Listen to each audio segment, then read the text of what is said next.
যে ব্যক্তি পুরো পৃথিবী শাসন করেছে তার বাড়িতে কাঠ। আসসালামু আলাইকুম, আপনারা দেখতে পাচ্ছেন 310 নম্বর গেট। এটা হচ্ছে মসজিদুল নববীর বাউন্ডারি ওয়াল। 310 নম্বর গেট হয়ে কিভাবে হযরত ওমর রাদিয়াল্লাহু আনহুর বাড়িতে অথবা ওমর মসজিদে যাবেন। মদিনার খুবই কাছাকাছি ওমর মসজিদ অবস্থিত।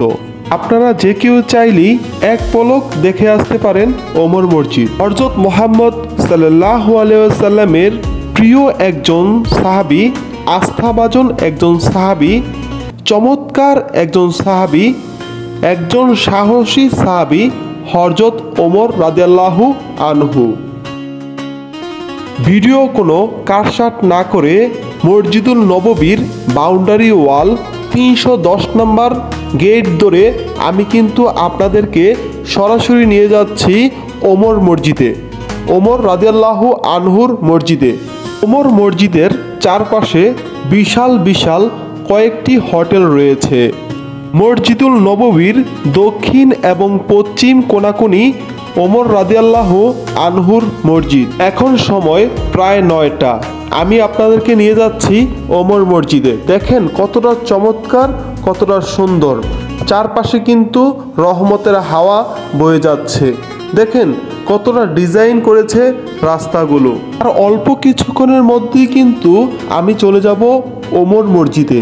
আপনারা দেখতেছেন আমি একই রাস্তা ধরে কিন্তু হাঁটতেছি। আর কিছুক্ষণ পরে কিন্তু আপনারা দেখতে পাবেন ওমর মসজিদ।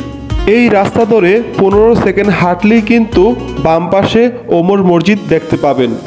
রাস্তা থেকে ভিডিও করার কারণ, মূল উদ্দেশ্য হচ্ছে বিভিন্ন হাজিরা যাতে খুব সহজে মসজিদুল নববীর বাউন্ডারি ওয়াল 310 নম্বর গেট হয়ে ওমর মসজিদে আসতে পারে।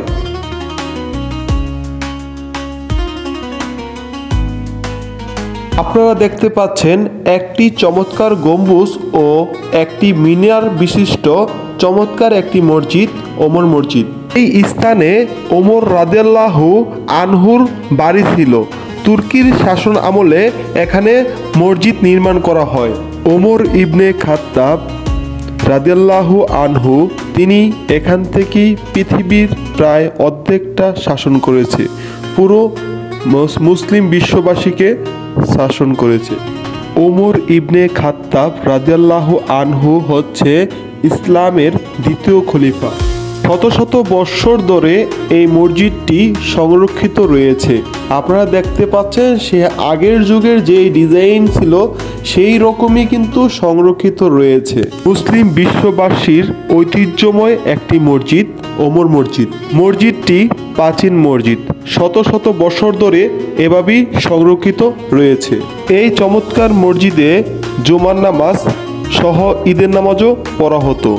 মসজিদটির দেয়ালে ভালো করে লক্ষ্য করে তাকালে দেখা যায় বিভিন্ন কাঠ এবং বিভিন্ন জ্বালানি পাথর দেওয়া রয়েছে। মসজিদটির দিকে তাকালে তাকিয়ে থাকতে মন চায়। সাহাবীরা সবাই মিলে এত চমৎকার একটি মসজিদ নির্মাণ করেছে। সাহাবীদের হাতের ছোঁয়া যেতে প্রত্যেকটা পাথরে পাথরে মিশে আছে।